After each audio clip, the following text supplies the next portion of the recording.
छोड़ सतपुरुष स्वरूप कबीर साहब तथा उन्हीं के अवतार बंदी छोड़ गरीबदास जी महाराज की अमृतमय वाणी का खुलासा, सरलार्थ, भावार्थ व सारांश आज तीसरा दिन है सतगुरु की कृपा से। बंदी छोड़ की वाणी के अंदर वो रहस्य छुपा हुआ है जो कि आम भक्त आम संत के बस की बात नहीं कि इसमें से वो रहस्य को निकाल सके। उनकी अपनी कृपा जिस पर हो जाती है वही इस बात को ढूंढ सकता है कि सतगुरु महाराज इस वाणी के माध्यम से हमें क्या समझाना चाहते हैं। कथा कोई सुना रहे हैं और उसके अंदर समझा कोई और बात रहे। रामायण सुनाते हैं, महाभारत सुनाते हैं, इनकी इसमें इन्होंने आवश्यकता भी नहीं थी, लेकिन फिर भी लिखनी पड़ी क्योंकि एक तो ये यथार्थता पैदा की हमारे मन के अंदर कि सतगुरु महाराज जो कह रहे हैं वो सत्य है। क्योंकि आज से लाखों वर्ष पहले की रामायण ज्यों की त्यों उन शास्त्रों से मिलती है, जबकि गरीबदास महाराज कतई अनपढ़ थे, कोई शास्त्र का ज्ञान उन्होंने अक्षर ज्ञान नहीं था, वो पढ़े लिखे नहीं थे, लेकिन वो परमात्मा थे इस बात का उन्होंने सिद्ध किया।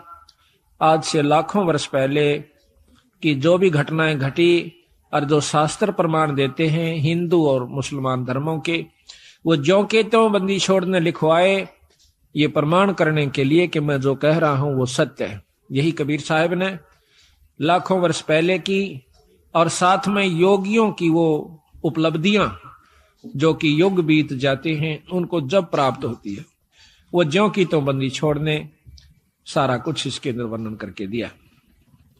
उन योगियों की उपलब्धियां बताई कि कौन सा ऋषि ने क्या उपलब्धि की, क्या साधना की, उसके प्रति उसने क्या उसके प्रति पाया फलस्वरूप, और फिर उससे आगे उसके साथ क्या बना, ये भी बंदी छोड़ने इसमें लिख रखा है। तो इससे हमें ज्ञान होता है कि सतगुरु कबीर साहब व गरीबदास जी महाराज एक ही थे, सिर्फ नाम की भिन्नता थी, शक्ति में कोई अंतर नहीं था। दोनों की वाणी, जबकि हम कबीर सागर पढ़ते हैं और फिर बंदी छोड़ गरीबदास जी महाराज का ग्रंथ साहिब पढ़ते हैं, वह ज्यों की तो वाणियां हैं। कबीर सागर के अंदर एक विस्तृत ढंग से महाराज ने खोल खोल कर बहुत लंबे ढंग से लिख रखा है, और इन ग्रंथ साहब के अंदर गरीबदास जी ने उसी की यथार्थता थोड़े से में यानी कुछ दोहों के रूप में और तकरीबन सारा ही वर्णन ज्यों का त्यों दे दिया। ये बंदी छोड़ की कृपा से पहली बार ऐसी हिम्मत उनकी कृपा से हमने की कि सतगुरु की वाणी को खोल कर सुनाया जावे, समझाया जावे, ताकि इसके रहस्य को समझ सके। आप 5-4 बार लगातार सुन लोगे इस महाराज के खुलासे को, तो फिर जब कहीं पर भी पाठ होया करेगा सतगुरु की वाणी का, आप इतने आनंद से सुना करोगे, फिर बार बार कथाएं सुनने की आवश्यकता नहीं पड़ेगी। सिर्फ एक दोहे को पढ़ा सुना, आपकी आत्मा में वो खुशी, वो कथा सारी घूम जाएगी कि बंदी छोड़ यहां पर क्या कहना चाहो सब। एक ही दोहे में पूरी कथा याद आ जाएगी। जैसे रामायण की कथा आती है तो उसमें एक अनदेव की आरती है महाराज की छोटी, उसमें कहते हैं रावण मांगण गया चून अर्थात लंक बही बेरून। एक कह दो हेते पूरी रामायण हमारे दिमाग में घूमगी। रावण मांगण गया चून ताते लंक बही बैरून। रामायण का जिसने ज्ञान से इतना दुआ काफी है, वो सारी कथा का उसको एकदम 1 सेकंड में स्मरण हो गया और वो पूरा लाभ आपको प्राप्त हुआ जो कि कथा का होया करे। कथा सुनने का बहुत लाभ होता है।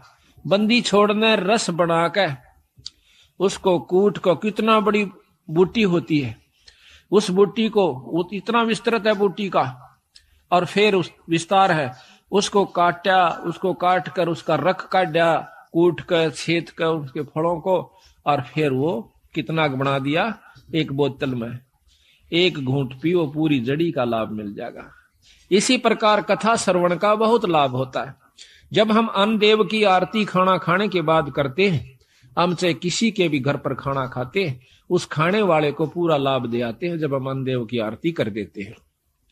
अन्नदेव की आरती में क्या आवश्यक है रोटी मांगी गोरखनाथ, रोटी बिना ना चले जमात, रोटी कृष्ण देव को पाई, तात 87 की खुदा मिटाई। अब देखो कितनी बड़ी कथा इसमें, कि दुर्योधन के भेजे हुए सिखाए हुए दुर्वासा जी पांडवों को श्राप देने के उद्देश्य से वन में चले जाते हैं। जिस समय पांडव वनवास घूम रहे थे, 14 वर्ष का वनवास उन्होंने मिला हुआ था जुए में, तो वहां पर क्या किया दुर्वासा ने, जाकर शाम के समय यूं देखा कि सब ने भोजन खा लिया उन पांडवों ने, उस समय जाकर के कहते हैं कि हम भोजन पावांगे। वैसे तो लिखा है कि द्रौपदी के पास एक इतना ऐसा पात्र था जो कि सूर्यदेव की उपासना से उसे प्राप्त हुआ था, कि द्रौपदी रोटी ना खावे, चाहे वो कितनों को खिला देवे, चाहे तीनों लोग रोटी उसमें भोजन खा जाए, उसका भंडारा नहीं टूटा था उस बर्तन में। और जब द्रौपदी खा लेती तो उसमें कुछ नहीं बचा करता। इसी प्रकार कहते हैं कि जो खाना परोसन वाली खिलाने वाली है, अब तो नहीं रहा, पहले ऐसा ही होता था, बुढ़िया पाछे खाया करती सबको खुआ करके, जो भोजन परोसा करती थी उसमें बरकत हो जाती थी। आस्था और श्रद्धा और नियमता ठीक थी उनकी, तो वो अब उस समय भी असर था, आज भी है। अगर उसी नियम को पुगा करके हम फिर शुरू कर दें तो वही जो का तू आज भी है। परमात्मा मंत्र नहीं आया, हमारी आत्मा मंत्र आ गया है, मलिन हो चुकी है, अविश्वसनीय हो गए हम, हमें विश्वास नहीं रहा परमात्मा के ऊपर। तो जाके कहा कि भाई रोटी खाऊंगा, दुर्वासा ने कहा, और मेरे साथ 88,000 ऋषि और आए हैं, सबको भोजन खिलाना। अब भाई स्वयं के सारे द्रौपदी से प्रार्थना करी कि द्रौपदी आज तो जुल्म हो गया और हमने मालूम हो क्यों आया है। दुर्वासा दुर्योधन का सिखाया हुआ आया है, उसका भेजा हुआ आया है कि उनके श्राप दे का हो, और भाई आज तेरे हाथ में हमारी इज्जत से द्रौपदी कुछ कृपा कर दे। वह कहने लगे जी अब कुछ नहीं हो सकता, मैंने खाना खा लिया है, अगर खाना खाने से पहले ऋषिदेव आ जाते तो बेशक कोई चिंता नहीं थी, अरे मेरे बस की बात नहीं है। अब पांचों पांडव सोच करते हैं, चिंता बना करते हैं, अब क्या बनेगा। द्रौपदी अर्ज करती है भगवान कृष्ण से। उसी समय सतपुरुष कबीर साहब कृष्ण रूप बना कर आते हैं, क्योंकि जहां पर महाराज कहते हैं दास गरीब साहब दुखता धड़े, जहां किसी के साथ जुल्म होता है वहां पूर्ण ब्रह्म परमात्मा आकर के मदद करते, नहीं तो यू काल इनको खत्म कर दे। भक्ति उठ जावे, यहां से खत्म हो जावे, को भक्ति न चावे भी को ना, अरे यू तो चावे है काल के भक्ति ना करे कोई किसी प्रकार, लेकिन बंदी छोड़ इस भक्ति की आस्था जमाए रखने की खातिर खुद आकर प्रकट होते हैं। कबीर साहब ने खुद नरसिंह रूप बनाया था। अब इन बातों का अविश्वास न्यों होगा क्योंकि हमने यही सुना है कि विष्णु भगवान ने ही नरसिंह रूप धारण किया। अब हम आपको इसको बहुत लंबा चौड़ा उदाहरण देकर बतावांगे। कई ऐसा होता है कि हमारे गुरुदेव तलवंडी भाई में रहते थे, वहां पर एक उग्रवादियों के समय में रास्ते में एक लाला जी तलवंडी का उग्रवादियों ने पकड़ लिया, उसकी मोटरसाइकिल भी उसमें कुछ उगाही करके आया था। शाम के दिन 56 हुआ था, सर्दियों के थोड़ी सर्दियों के दिन थे, तो रास्ते में पकड़ लिया उनको, मोटरसाइकिल वहीं डाल दी, उसको जीप में बिठा ले गए, जाके ईखों में बांध दिया। उन्होंने शराब पी रखी थी दोनों उग्रवादियों ने, तो उसको बांध करके वो निश्चिंत हो गए कि अब इसको फिर देखेंगे, इसको खत्म करेंगे, सुबह से पूछेंगे कहां पैसा रखा है इसने। एक तो दारू पी कर वहीं लौट गया एक साइड में, एक चला गया कहीं दूसरे स्थान पर किसी कोठड़े काठड़े में, कोठे में सोने की खातिर। तब उस लाला जी ने उस भक्त ने अर्ज करी, हे परमात्मा, हे गुरुदेव, आज मेरी जान बचाओ मालिक। कहते हैं बहुत तड़प हुई कि उसी समय हमारे गुरुदेव वहां पर प्रकट हो जाते हैं। अब ये बात सुन दंड के फिर आपको समझ में आ जाएगी आपका किसने नरसिंह रूप बनाया था। उसी समय उन्होंने देखा कि महाराज जी खड़े हैं और उसके सारे जो बंधन बांध रखे थे, उसको जोड़ रखा था, वो आपा खुल गए। एकदम देखा है कि महाराज जी खड़े हैं और बहुत विरध दिखा है। बोले गुरुदेव आप क्यों कर आए यहाँ पर? हे महाराज, ये बंदी छोड़े। स्वामी जी आप किस तरह आए महाराज? कहने लगे आ मेरे साथ, चल तुम्हारे घर। महाराज मैं तो ये भी नहीं मालूम घर किधर है, या तो रास्ते का बिना मेरा जावा की साइड में, अग मेरे पीछे आ जा। पीछे पीछे गारा में का, पानी में का, ईखों में का निकल कर और तलवंडी मंडी में आकर उनके घर के बाहर ने आगे छोड़ के कहने लगे अपने घर में जा। रात के समय उनके घर वालों ने सब रिश्तेदारियों में टेलीफोन कर कर पूछ लिया कि वो कहाँ है। किसी ने नहीं बताया कि हमारे यहाँ कोई नहीं आया, वो तो नहीं आया। उसने समझ लिया कि वो खत्म हो चुका है, अब नहीं जीवेगा, क्योंकि शाम के समय कोई भी बाहर रह गया उसको मृत मान लिया जाता था। ऐसा खतरनाक समय चल रहा था पंजाब में। तो उसने आके कुआड़ खुटखुटाया। अब कुआड़ कौन खोले, वहां से 5 बजे मंडी में सारी में ताला लग जाया करता था, सब अपने अंदर घुस जाया करते थे। आवाज दी, घर वालों ने देखा कि आवाज तो आवाज अपने उसकी। फिर ऊपर का देखा उन्होंने कि कहीं इनके साथ उग्रवादी तो नहीं है, अभी इनको ले आए हो पकड़ कर, आवाज दो आ रहे हो। वो अकेला खड़ा दिखा। उसी समय भाग्य आए पैड काले में कर 2 कुआड़ खोल दिया, एकदम ऊपर ले जाकर फिर बंद कर लिया। उनसे पूछा कि कहाँ थे, उसने बताया कि हम उग्रवादियों ने पकड़ लिया था मेरे को। फिर कैसे आए कि गुरुजी अन छुटवाए।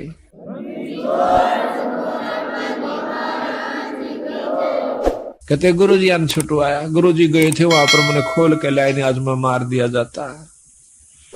तो महाराज जी उन दिनों बीमार चल रहे थे, बड़े महाराज कुटिया में थे तलवंडी। तो कहने लगे वो सारा परिवार सुबह सुबह, हे सतगुरु आपने रक्षा कर दी, ये बंदी छोड़, हे गुरुदेव, हे स्वामी जी आपकी कृपा से हमारा लड़का बच गया है। महाराज आपको कैसे मालूम हुआ आप वहां पहुंच गए?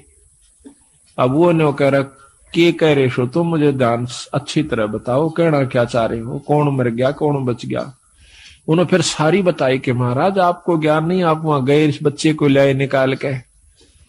ने बोला भाई बंदी छोड़ थे ये कबीर साहब, गरीबदास जी थे। अरे मेरा पूठा भी ना जाता, मैं किस जाऊं था बावड़ो। अब देखिएगा कि वो अपने हंस को बढ़ाई देते हैं और काम उसके बदले में आप कर जाते हैं, क्योंकि वो अगर उस गुरु की बेइज्जती हो से तब बंदी छोड़ की बेइज्जती हो से, भक्ति से उठ जाएगा इंसानों का ये मन। तो इसलिए बंदी छोड़ा करके अब हम ये भी नहीं कह सकते कि हमारे गुरुजी ना छुड़ाया, क्योंकि प्रत्यक्ष गुरुजी, और ये भी नहीं कह सकते कि सतपुरुष ने नहीं छुड़ाया। अब जो उसके बदले में आकर रक्षा करते हैं तो उसमें कोई अंतर नहीं है, अंतर है भी नहीं और मानना भी नहीं चाहिए। जिस पर साहिब राजी ताही को तू बंद, उसी पर बंदगी कर दो जिस पर परमात्मा प्रसन्न हो रहा से। ये तो एक मोटे उदाहरण है यहाँ पर, जिससे राष्ट्रपति प्रधानमंत्री जिस पर राजी से जिस व्यक्ति पर, उस तक मेल करने तो सारे काम सरेंगे। इसी प्रकार जिस पर परमात्मा बंदी छोड़ प्रसन्न है उसी की शरण में रहने तो आपको लाभ मिलेगा। ऊंचे उसके बरने आगे बैठे रहो सारा दिन, कोई फर्क नहीं पड़ेगा। तो इसी प्रकार हम यथार्थता को भूल कर अपने उन्हीं मनमुखी साधनों को अपना लेते हैं, जिसके परिणाम स्वरूप हम फिर 84 के गेड़ में आकर और बंदी छोड़ी इतने दयालु हैं ये फिर ढूंढने से दुख सुख पाके। देखिए कहां कहां से आपको इकट्ठा कर लिया, हमारे जैसे तुच्छ जीव को। अरे ये अपना शक्ति प्रदान कर दी, हम जाकर के जगह जगह उनकी वाणी का ढंढोरा पीटते हैं, उनकी गवाही देते हैं, बंदी छोड़ की कसम खा खा कर कहते हैं कि इस बराबर शक्ति नहीं भाई। तो आज ये आपने हंसों को फिर इकट्ठा कर लिया, तो मैं आपसे यही प्रार्थना करता हूं कि ये मौका बार बार नहीं मिलेगा। किसी भी अनजान व्यक्ति की बातों में नहीं आना। सबसे पहला आपको दुखदाई ये होगा कि किसी की बात में आकर के अपने इस उद्देश्य को भूल मत जाना। 250 वर्ष हो गए गरीबदास जी यहीं थे बंदी छोड़, और वही छुड़ानी गांव, और महाराज का शास्त्र भी वहीं था। वो चुप रहे बंदी छोड़, देखते रहे। कबीर साहब भी कहते हैं कि जय तू चाहे राम को पाक्या सेती खेल, और कच्ची सरसम पीड़ के भाई खड़ हो ना तेल। वो कच्चा काम नहीं करते बंदी छोड़। ठीक है कोई पाठ करवाता है, थोड़ा बहुत लाभ मिल जाएगा, वो भी गुरु के बिना नहीं।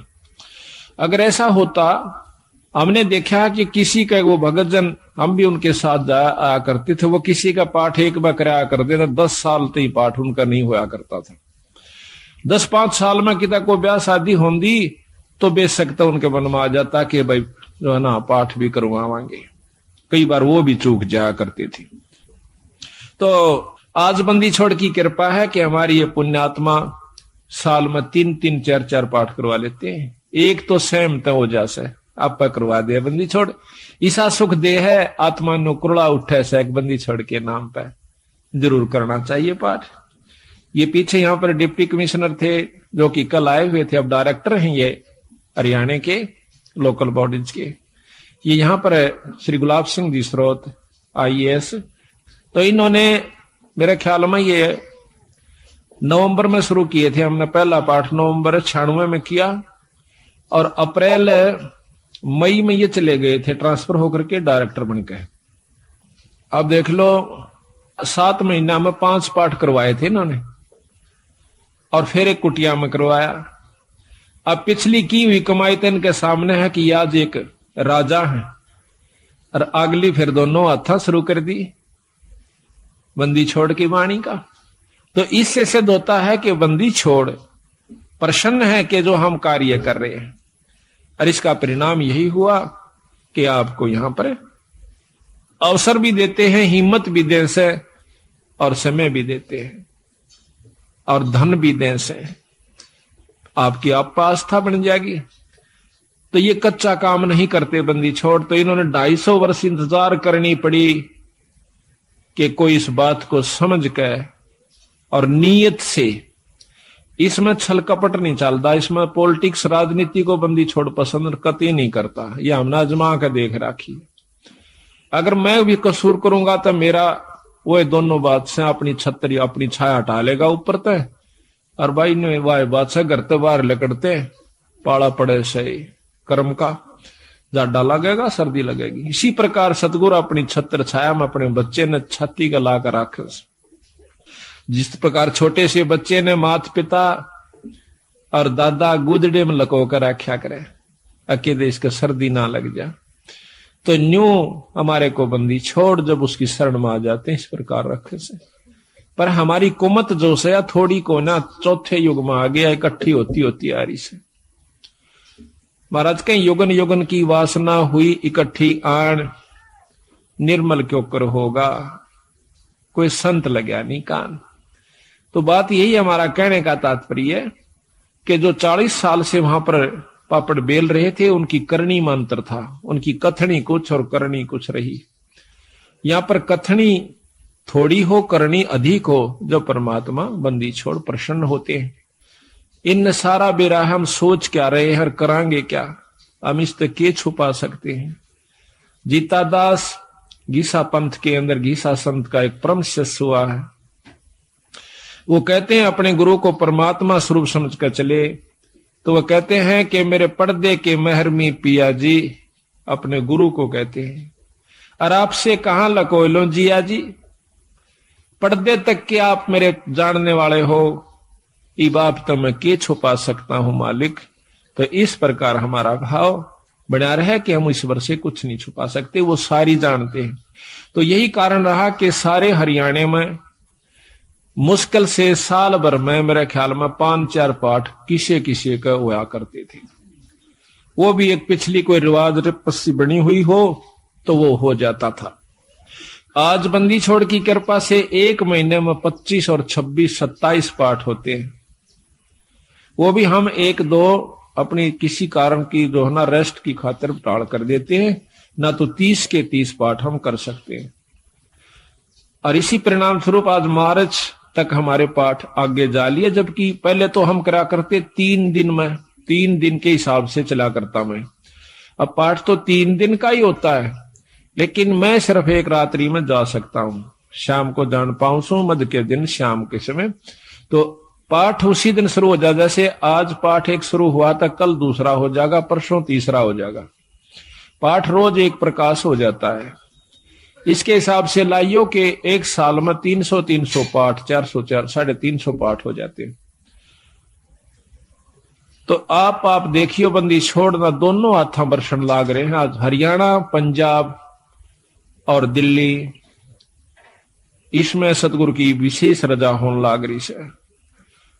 ये तो शुरू से ही ऐसे थे बंदी छोड़, आज के कोना सतयुग से चले आ रहे हैं, सतयुग से पहले के भी हैं। ये तो जब कुछ भी नहीं था तब भी बंदी छोड़ कबीर साहब थे, गरीबदास जी थे। सतसुकृत नाम से सतयुग में आए, त्रेता में आए मुनिंदर नाम से, द्वापर में करुणामय नाम से, और कलयुग के अंदर बंदी छोड़ आज कबीर नाम से आए। अवतार तो इनके और भी होते रहेंगे, जैसे गरीबदास जी उन्हीं का अवतार थे, लेकिन महिमा कबीर साहब की रहेगी। एक नाम ही चलता है इनका, शक्तियां उनकी आती रहेंगी, नाम बदलते रहेंगे, समय समय पर आकर के अपनी हंसों को फिर इकट्ठा करते रहेंगे। हम तो बंदी छोड़ के नौकर हैं। जिस प्रकार एक कुबाड़िया होता है, सेठ साहूकार, वो कुबाड़ी का काम करता है। वो अपने नौकर को, जिसको वो 10-20 रुपए 30-50 रुपए रोज के देता है, उसको के करे है एक चुंबक दे दे से डोर का बांध कर, और वो उस चुंबक को ऐसे घिसराते चलते हैं, नो टेकते चलन से। उस चुंबक के साथ लोहे के कण जो कि रेत में रले हुए हों उसका चिपक जाते हैं। और वो क्या करता है, वो नौकर उसको उतार के अपनी झोली में डाल लेता है, फिर चुंबक रखना शुरू कर देता है। शाम तक 10-20 किलो लोहा वो ला करके कुबाड़िए को दे देता है। इसी प्रकार बंदी छोड़ ने अपने नाम रूपी वाणी रूपी चुंबक हमें दे रखा से। हम हर गांव में इसको टिका टिका कर देख रहे हैं। जो बंदी छोड़ के हंस यानी अनुकूल व्यक्ति हैं, जो अधिकारी जीव हैं, वो तो सतगुरु की बात सुनते चिपक जाते हैं। और जो कुबाड़ से, जो कि वो नहीं, उनके अनुकूल नहीं है सतगुरु का हंस, उसने हम 100 बार कहला जब भी नहीं हमारी बात सुन सकता। क्योंकि जिस प्रकार लोहे ने लकड़ी पर 100 बार रख ले और किसी चीज पर रख ले, वो नहीं पकड़ेगा। तो बंदी छोड़ के जो प्यारे हंस हैं, वो हर गांव से इकट्ठे होकर के, आज देख लो कहां कहां से आकर के, और 2.5-3 साल के अंदर अंदर बंदी छोड़ की कृपा से हजारों की तादाद में भक्तजन इकट्ठे हो गए। एक परिवार में शुरू हो से सारा परिवार बंदी छोड़ की शरण में आ जाता है। और अभी यही हो रहा है, इसकी विपरीत के एक व्यक्ति भी बिगड़ गया तो सारा परिवार का ही वही हाल हो जाएगा। तो सावधानी ज्यादा से इसमें, अपने अहंकार मानने खो कर रखे, माटी समझ ले, जैसे काल उदाहरण दिया था। तो इसी प्रकार दास भाव हमारे अंदर आ जाना चाहिए। तो कहने हम ये चाह रहे थे कि वो कृष्ण भगवान जब वहां पहुंचे, बंदी छोड़ कृष्ण रूप बना करके जाते हैं। अब देखिएगा कि परम शक्ति जो है वो भगवान कृष्ण के भी साथ है कबीर साहब। भगवान विष्णु ब्रह्मा के साथ भी है, शंकर जी के साथ भी है, क्योंकि ये तीनों उनके शिष्य हैं। और हमारे तो वह बहुत अच्छी आत्मा है, परमात्मा इसलिए कहलाते हैं। उनमें दया भी ज्यादा है, वो सहनशील भी ज्यादा है। वो तीनों के तीनों ब्रह्मा विष्णु महेश भी बंदी छोड़ के शिष्य हैं। कहते हैं हमने ब्रह्मा को नाम दिया, ओम मंत्र दे रखा ब्रह्मा को। विष्णु को नाम दिया, हरियम नाम विष्णु को दे रखा है। और शंकर भगवान को सोहम मंत्र दे रखा सतगुरु ने। और वही मंत्र हम फिर उनके अनुसार भी जाप कर रहे हैं। तो उनका जो असली नाम है वो अभी इनको नहीं दिया, क्योंकि इन्हों में वो भाव उत्पन्न नहीं हुआ। तो बेशक हम पहला मंत्र देते हैं, वही परंपरा है। उस मंत्र के बाद फिर देखते हैं कि इसमें कुछ आस्था बढ़ी है तो हम सांस का सुमन दे देते हैं। और भी ज्यादा वो परख की जाती है कि इसमें कितनी आस्था बढ़ ली है। उसके बाद फिर उसको सार नाम दिया जाता है। आस्था के साथ उसकी कमाई देखी जाती है। कमाई का नारा पता लग जाए हमने कि इसमें कमाई है कि नहीं है, इतना बंदी छोड़ने शीशा दे रखा है, तो उसको सार नाम दिया जाता है। उसको वैसे नहीं दे हम, चाहे कितना प्यारा हो, चाहे काली मानो, चाहे राजीरो, वो उसकी इच्छा। तो इसी प्रकार सतगुरु महाराज ने कहा कि नाम के बाद फिर शब्द दिया जाता है, सार शब्द। वो तो बहुत ही कती नो ताक है और परख के जमा घिस निकल ले है जीव की, जब दी जाती है। पर बंदी छोड़ने बता देंगे कब ये अधिकारी हो चुका है। तो वो तीनों के तीनों भी बंदी छोड़ के अंश है। यानी महाराज कहे हैं कि सतगुरु ताना तनिया, गरीबदास जी कहें सतगुरु ने ताना तनिया और तीनों बे राछ रछीड़ा है। राछ रछीड़ा ये ताणी बनाने के वस्तु ने, सामान ने राछ का आकर, रछीड़ा का आकर, कि ये जो तीनों ब्रह्मा विष्णु महेश के द्वारा यह सृष्टि यहाँ की रचवाई है, और ये तीनों राज रछीड़ा है, यानी एक तो बनावस है, एक पालन पोषण करता है और एक संहार करता है। ये तीनों राज रछीड़ा है, सतगुरु के हैं। तो यहां पर भगवान कृष्ण के रूप में सतगुरु महाराज आते हैं और आके कृष्ण भगवान पूछे है, क्योंकि अब कृष्ण का ही रोल चलेगा। अब जैसे ऊपर से हुक्म आया, एसपी नहीं जाना है तो वहां एसपी ही जाएगा। दूसरे मोटे अक्षर में यही समझ लो कि हुक्म प्रधानमंत्री का है या मुख्यमंत्री का है, लेकिन उस मौके पर एसपी जाएगा, वो अपना कार्य वहां पर पूरा कर रहा है। तो वो कार्य उसी के जिम्मे से, उसी के द्वारा ही करवाया जाएगा। प्रधानमंत्री आकर एसपी वाला काम नहीं करेगा, उसमें अपनी शक्ति भेज देगा। हुक्म शक्ति है, जाइए आप वहां पर ये काम कर दीजिए। फिर उसने केटाल से वो जो चाहा अपना नियम अनुसार कर देगा। तो यहां पर सतगुरु महाराज के हुक्म से समझो या उनका स्वरूप समझो, वही खुद आ जाए।